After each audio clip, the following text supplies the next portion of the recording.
If you're a gamer, you're probably painfully aware that our stereotype is often that we're sexless losers with no social skills. And honestly, the stereotypes for people who play D&D are not much better. So then, how did a game based on D&D end up teaching me more about sex, love, and romance than years of therapy? Well, let's get into it. Baldur's Gate 3 was universally loved and critically acclaimed. It even won Game of the Year in 2023 when it was released. I only started playing the game last year because it was a $60 game, and I don't usually spend that kind of money on video games. But I had heard so many good things, so many great reviews, and to be honest, so many thirst trap Astarion edits that I just had to get it. But for those of you who have not played Baldur's Gate 3, I'll give you a quick rundown on how romance actually works in this game. There are a total of 8 different romanceable characters in Baldur's Gate 3. You can hook up and have sex with many, many more if you so choose, but there are 8 different solid romance plot lines. A good chunk of the story of this game does revolve around you choosing one of your 8 party members to be your romantic partner. And your choices are Astarion, the diva vampire rogue; Gale, the wizard that might explode at any second; Halsin, a handsome druid bear man; Karlach, a fiery tiefling barbarian; 𝕤𝕚𝕚𝕚𝕚, a tough Githyanki warrior who I never got in my party, rip; 𝕤𝕠𝕟𝕟𝕚𝕚, a drow elf you meet later on in the game if you do an evil run; Shadowheart, a Shar devotee cleric; and Will, a warlock who turns into a devil when he breaks his pact. Baldur's Gate 3 is an incredibly well-written game. All of the characters truly feel unique and like they have their own personalities. They all go through amazing character arcs. I just didn't realize that my character would also be going through one. Now on to my particular playthrough and the choices that I made. I never rescued 𝕤𝕚𝕚𝕚 because I didn't realize I was supposed to. So I never had her as a romance option, and I never had her as a party member. As for my romance options, I decided to romance Will. Because once I met Astarion for the first time, I realized he and I's personalities were not going to be compatible. At least in this playthrough. In my next playthrough, I'll go after him when I'm in my evil run. But for now, the handsome hero it is. However, before I could actually romance him, I ended up getting a romantic cutscene with Shadowheart. Apparently, I'd accidentally rizzed her up when I was trying to be her bestie, and I had to break her heart and tell her we were just going to be friends. Unfortunately, this is where I started to connect the dots to my life and the eerie similarities between my romance in-game and my romance in reality. I have been in the unfortunate circumstances many times where friends have confessed that they've developed romantic feelings for me, and I have had to politely decline because I do not feel the same way. I do believe it does boil down to a lot of men mistaking women being nice to them as flirtation, and not someone wanting to be friends with you. But I digress, the world will never know. Now, this is the part of the video where I'm going to get a little bit deeper into my own personal life and my own experiences with romance and love. So if you don't care about my personal life and just want to hear about the game, go ahead and skip to the time code on the screen. This is just giving you added context of where I'm coming from. It's important to note for this particular conversation that I am asexual, meaning I don't experience any kind of sexual attraction. Now personally, I do experience romantic attraction and would love to be in a romantic partnership with somebody. However, this is not true for all asexual people. Some are aromantic as well. So in high school, I pretty much went out with literally everyone who asked me, because I didn't want to be that kind of girl who just rejected people for no reason and didn't give nice guys a chance. Never do that.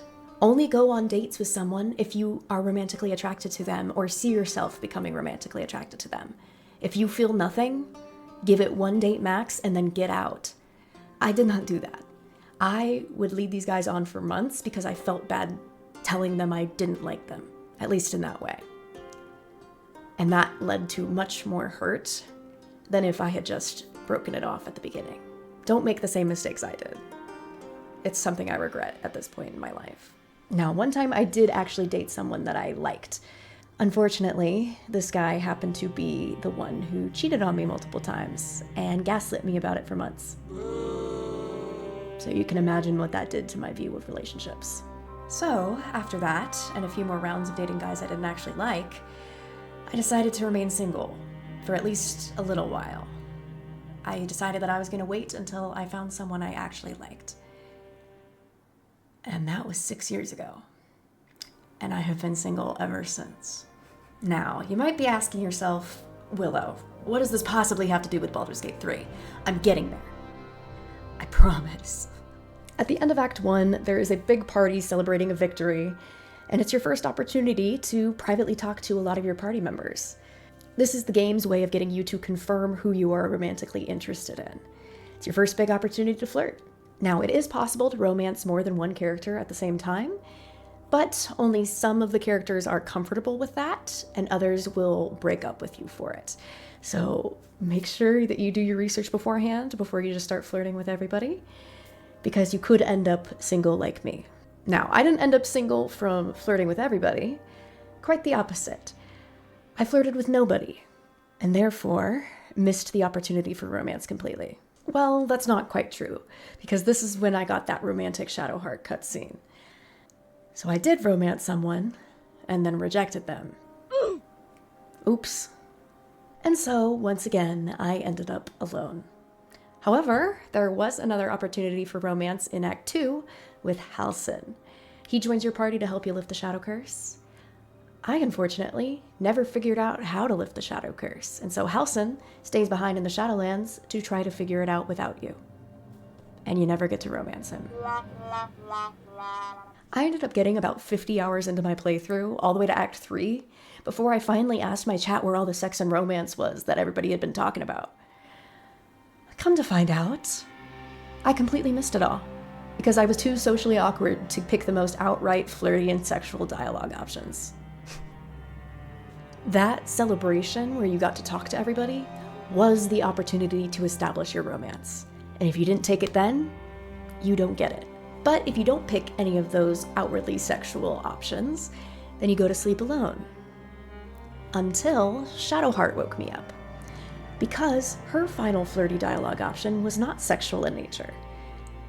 And so I picked it, and we ended up having a romantic wine drinking session in the middle of the night without anybody else around. And I had to let her down easy, because I still assumed that I could romance any of the others. I was wrong. After that party, there are less and less romance options, because the game already assumes that you've committed to who you wanted. Unfortunately, that's true in real life as well. Ever since I graduated college, I have almost no interaction with people my own age. All of the friends that I made in college moved back to their hometowns, and most of my social interaction is online. So unless you're trying to date someone you've never met, that's not a great avenue for meeting potential partners. Now, everyone I know that's in a relationship has met their partner via a dating app, their work, or a bar.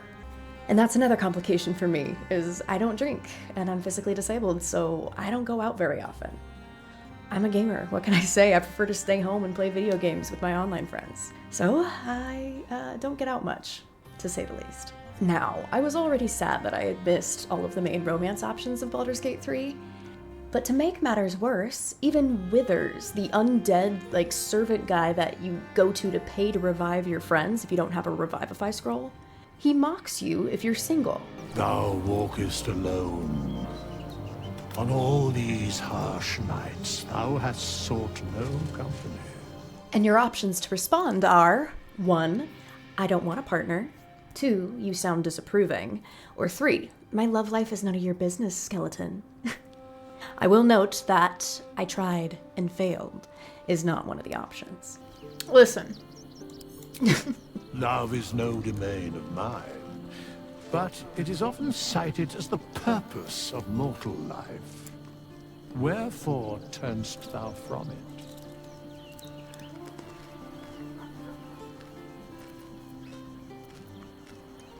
And thus thou art alone. Yeah. However, I finally learned my lesson in Act 3. Now, if you didn't go down this route in your game, don't judge me, I was desperate. But I ended up seducing the Mind Flayer. Now, for those of you who haven't played Baldur's Gate 3, throughout the game you're visited by someone called the Dream Visitor. This is a character that you get to design at the beginning, along with your own character. This character is the one protecting you from the illithid parasite in your brain that's trying to consume you and turn you into a Mind Flayer the whole time. However, it is later revealed that the Dream Visitor is in fact a Mind Flayer themselves. But he's kind of different than the other Mind Flayers, kind of sexy. So, because he had been protecting my party the whole game, I decided to trust him. And I had certainly joked about being flirtatious with him before, but once the option came up for real, I took it. Because I knew that if I picked anything other than the flirtiest option, the game would take it as, you want to be friends. So I went for it. So yes, I had astrally projected sex with one of the most powerful people in the whole game. Sometimes, I felt almost like we were dancing our way towards something deeper. You trying to flirt with me now? Would you like that? Very much. The back of your mind warms with a rush of feeling. The Empress. Guys, I may have missed out on all the companions. Did not miss out on the mind flayer. Don't worry. Don't worry, guys. Yo! And oh my god, am I so glad that I picked that option. It's hilarious, and it also has no effect on the rest of my playthrough. And it taught me a very valuable lesson about love. You can't wait for the perfect opportunity. If romance presents itself, if you're too scared to actually take that opportunity, you're gonna miss it. Sometimes love pops up in unexpected places, like in your dreams with a shirtless tentacle monster. Now, all jokes aside, I'm actually really excited to finish my playthrough of Baldur's Gate 3 so that I can restart and experience the romances that I missed the first time around. But that's not an option you get in real life. If you miss it, you miss it. You know, sometimes you just gotta take a deep breath and pick the flirtiest dialogue option. Assuming, of course, that you have enough of their approval for it to work. Anyways, I hope that this silly analysis of the connection between my Baldur's Gate playthrough and my love life has been helpful or funny to you in some way. But I would love to hear about your experience with romance in Baldur's Gate 3, and if it mirrors your life in any way, or if that's just a me thing. But in the meantime, take care of yourself, and I will see you guys in the next video. Bye!